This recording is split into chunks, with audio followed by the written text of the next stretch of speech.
Fala um pouco sobre o Big Five, assim, eu tava falando pra você em off que eu acho muito interessante o assunto de personalidade, sabe? Então, Sabe por que que eu pensei em falar? Porque eu falei, eu vou puxar isso com você, porque você fez uma pergunta ainda sobre você, falando, poxa, eu tive uma história de vida que eu não tive muito elogio, e quando eu recebo uma frase hoje, seja negativa, aquilo pega demais, e uma positiva você joga fora, não é? uhum, E aí, quando eu tô com as minhas pacientes no consultório, eu gosto de contar para elas do Big Five, porque pode fazer sentido também para te ajudar a se entender. E o pessoal se entender também. Então, o que que é o Big Five? É uma teoria de personalidade, é mais aceita hoje, desde 1980. Então, se você for estudar personalidade em Harvard, eles vão estar falando sobre o Big Five.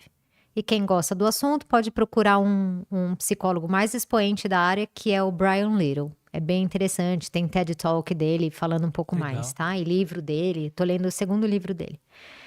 E aí eu vou dar uma resumida. O que sabe-se hoje até então é que existem 5 traços de personalidade que são genéticos, que eles conseguiram perceber desde o recém-nascido e acompanharam esse bebê até a vida adulta e eram traços que permaneceram. Que demais. Olha que legal. Então são 5 traços, por isso que chama Big Five. E aí o acróstico, que eu já vou falar o que que é, que eles usam é a palavra Ocean. OCEAN, são as letrinhas que cada uma significa um traço de personalidade. O primeiro traço de personalidade, que é a letra O, é o quanto a gente é open to experience, quanto a gente é aberto a novas experiências. Então, eu vou sempre lembrar que é um traço genético, veio no chip do bebê. Então, o Lutz, ele nasceu, vamos brincar, de 0 a 100, ou um bebezinho já curioso, querendo saber como que funciona esse mundo, um bebê que você punha no chão e ele era explorador, uma criança que ia para a escola e a professora contar algo novo e tem uma novidade, alguém foi viajar, é uma criança que você muda de ambiente, vai fazer uma viagem, ela tá mais interessada em conhecer do que ficar medrosa.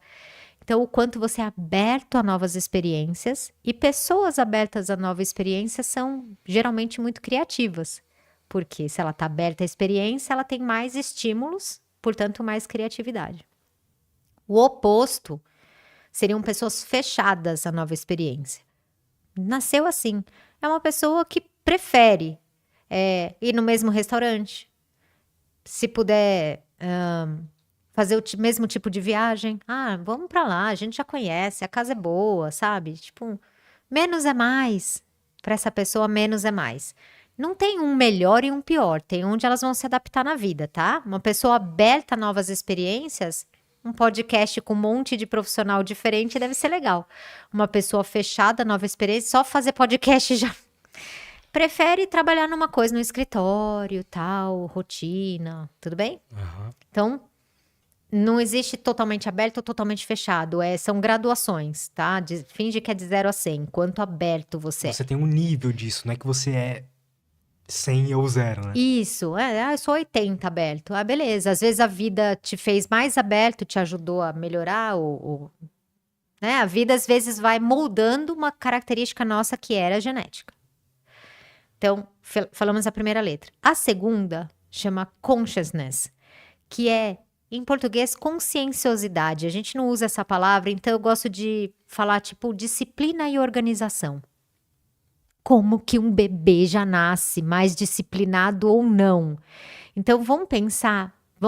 Bebê recém-nascido é difícil de ver, então vamos pensar numa criancinha, tá?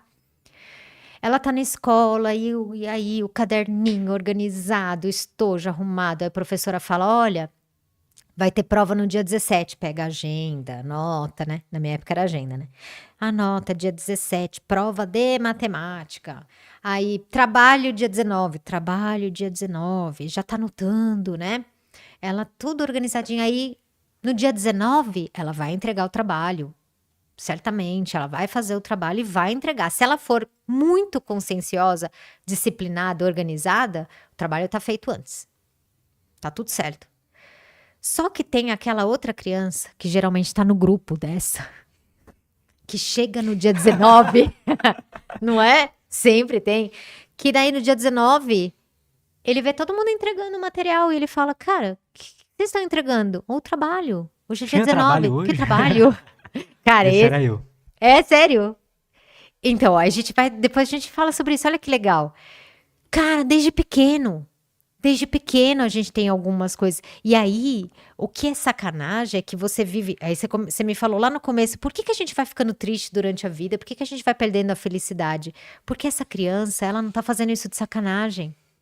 Mas talvez ela tome várias broncas como se isso fosse um defeito e não uma característica. Faz sentido? Pra caramba. Cara, Ela tem que se adaptar a um sistema, né? isso, o sistema, e a mãe colocou num sistema assim, tipo, estuda num colégio metódico, tal, que canta hino nacional, né, militar. Mas essa criança vai pirar, né? Então, e aí a gente consegue entender até um pouco, não completamente, mas pessoas que procrastinam. A gente consegue entender por conta da organização. Ela não sabe o que faz primeiro. E aí eu falo até de uma característica minha, né? Que sobre conscienciosidade, embora eu seja organizada para algumas coisas e tal, eu sou responsável, mas eu não sou organizada, é diferente. Então, eu quero fazer tudo para tirar 10, tá? Mas às vezes o pessoal falava, então, você não trouxe o texto? Eu falava, meu, que texto? Cara, que horas que a professora falou isso que eu não ouvi? Tipo, esqueci a lancheira na escola, blusa na escola. Você lembra que eu te falei? Eu ponho a bolsa ali, mas tô com medo de pôr e esquecer. Aham. Cara, é uma característica minha. E assim, melhorei muito com a vida. Porque pra eu estar onde eu tô, eu tive que fazer muito esforço. Teve que aprender a melhorar. É melhorar. A lidar com essa característica. Exato. E no caso, melhorar. Então, imagina um podcast onde eu tenho vários convidados, cara. Eu não vou no dia? E assim, mas eu sofro. Não tem uma agenda, né, e tal. Então, tem muita gente aqui que não é tão conscienciosa, organizada, não é de maldade, mas isso atrapalha a vida dela. Enfim, falamos da segunda característica. A OC, a letra E, é muito legal a letra E, que é grau de extroversão. Só que extroversão, a gente só pensa em socialização, né? Olha que bonito. Dentro do Big Five, o que é ser uma criança extrovertida? É uma pessoa que recarrega a própria energia estando em contato com outras pessoas. Ela se sente energizada. Ela precisa dos outros para se sentir feliz.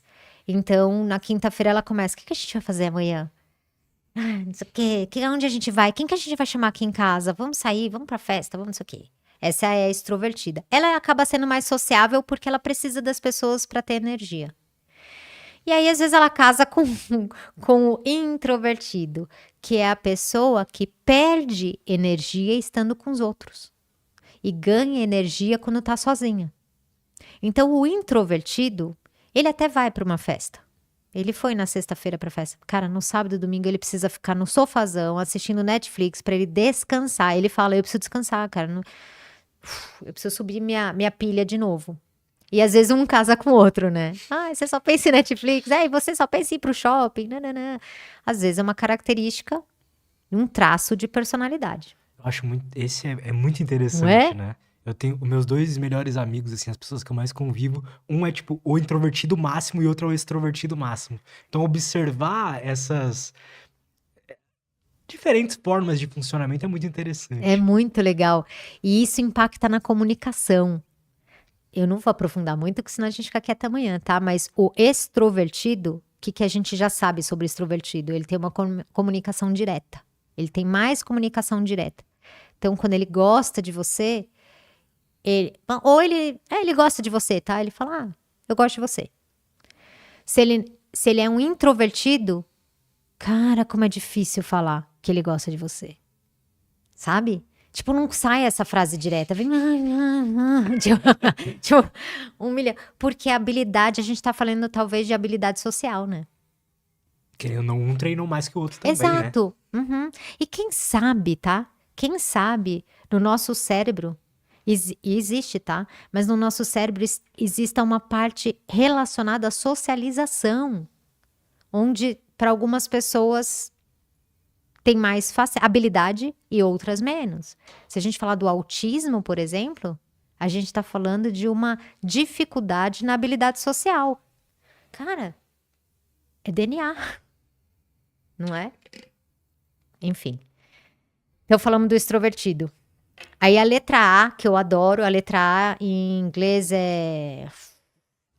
já vou lembrar. Em português, afabilidade, que a gente não usa também, mas é tipo empatia. Mas olha a empatia. O que é a empatia nesse sentido? Eu consigo pensar como o Lutz vai se sentir, então eu tomo cuidado, porque eu quero que você fique bem, tá?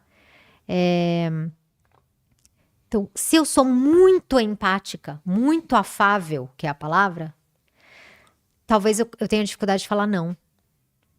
Por quê? Porque, poxa, vai chatear o Lutz, né? Uma pessoa muito amável, você pode falar, nossa, amável é uma característica maravilhosa, quanto mais amável, melhor, depende. Pra aquela pessoa Pra pode ser quem? ruim, né? Para ela pode ser ruim, porque ela é tão amável que ela vai numa loja, ela experimenta roupas, ela não gosta de nenhuma, mas fica com dó da vendedora, né? E aí ela fala, tá, eu vou levar essa meia. Só pra levar, entendeu? Ou pede desculpa, desculpa, hoje eu não vou comprar nada, se sente mal, sabe? Então, isso é o grau de amabilidade. O oposto, se a gente for pegar 100 e 0, é o combativo. Então, eu vou contar eles na sala de aula. Amável, tá? A professora... Shh. O amável. Pessoal, vamos ficar quieta, professora, ó. Gente, Tô tentando dar sério. aula aqui. Coitada, meu. Tá dando... tentando dar aula. O amável, tá? O combativo. Não, e aí, você viu, cara? Não tá nem aí pro outro. E se ele tiver... Não concordo, professora. Não gostei disso aí que a senhora falou. Não, acho que não tem nada a ver. Vi um outro trabalho, não tem nada a ver. Ele não se preocupa como ela vai sentir. Ele se preocupa em ele, como ele... nele, ele se preocupa com ele. Ele é combativo, ele tá pra combate. Quando você vai combater, você quer que o outro se dane, né? Então, uma pessoa muito amável, às vezes ela faz terapia pra ser um pouco mais combativa. Pra ela conseguir colocar a opinião dela. Ser 100% amável não é legal. Ser 0%, né, por cento amável ou 100% combativo também não é legal. Um cara agressivo, né? E eu Pessoa falo... chata de lidar, aquela pessoa que discute tudo, né? Tipo, sempre tá certo. Sim, mas ele tem uma função social importante. Eu sempre coloco eles para brigar pelos nossos direitos na rua, né? Às vezes você não vai lá brigar, mas ele vai. E aí ele é o lá da Verdade. frente. Cara, ele é o cara que tá pronto até para tomar tiro na frente. Verdade, cara. Olha que Porque ele vai interessante. buscar os direitos dele. É a opinião dele acima de tudo. Então, todo mundo tem seu papel importante, né? Muito interessante, verdade. E o último, que era onde eu queria chegar, que talvez faça sentido para você, que é a letra N, que eles chamam de neuroticismo, é um nome ruim, mas um nome muito bom é grau de instabilidade emocional. E eu vou te explicar o que é isso. Uma pessoa que tem um alto grau de instabilidade emocional, geneticamente falando, vamos sempre lembrar, não estou falando que a vida te deixou ansioso, não, tô falando do bebezinho que nasceu. Vamos pensar, é um bebezinho, mas instável emocionalmente. Então ele vai chorar mais, ele vai ter mais medo, vai para um ambiente novo, ele fica assustado, ele não vai para colo de gente diferente, tudo é meio perigoso para ele. O que é ser instável emocionalmente? Eu gosto de fazer assim, ó. Todo mundo que vive uma situação de estresse sai do eixo, tá? Então, sei lá, você vai pro colo de uma outra pessoa que você não conhece e você sai do eixo. Tipo, quem é essa babá? Mas a pessoa instável emocionalmente fica assim, ó, um tempão. Ela precisa de 1 mês com a nova babá pra aceitar a babá. Quem é mais estável, então ela viu, foi pro colo da babá, tá tudo certo. Tá tudo certo. Foi pra uma escola nova, um instável emocionalmente. Tá. O mais estável... E aí a gente pode pegar isso. O que é isso do ponto de vista fisiológico? Muito provavelmente o animal, vamos chamar até de animal, porque agora eu vou falar de evolução. O animal mais instável emocionalmente é aquele que tem o sistema de alarme lá dentro mais acionado, tá? Então ele é assustadinho porque ele tá atento aos perigos, e ele é o atento aos perigos. E o mais estável provavelmente não é o que vai cuidar de todo mundo. Porque ele tá de boa. Ele assusta, mas ele tá de boa. Então, dentro de uma comunidade, né, dentro de um grupo de animal, cara, como é importante o neurótico, né? Porque ele fica atento aos perigos para avisar a galera, para avisar o tranquilão.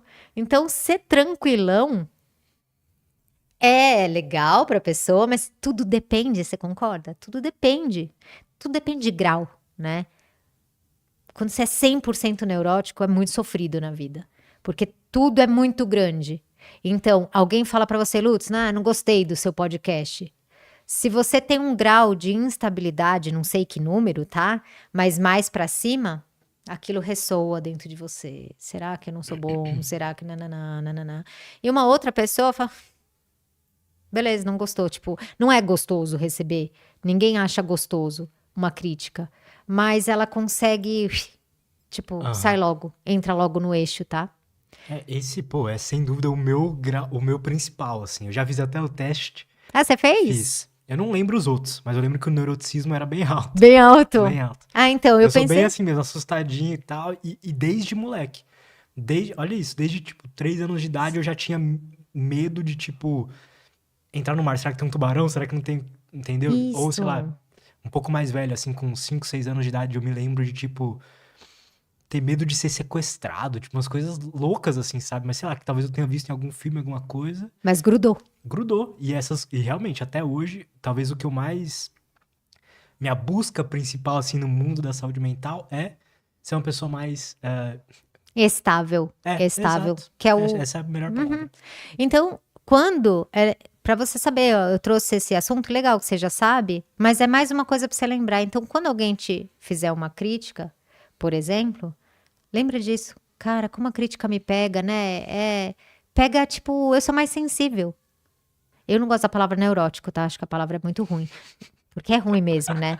Mas é verdade, tipo, Não, mas você é mais dependendo do nível. sensível. Você tem mais sensibilidade ao medo. Você é mais sensível ao medo. É um alerta o tempo inteiro.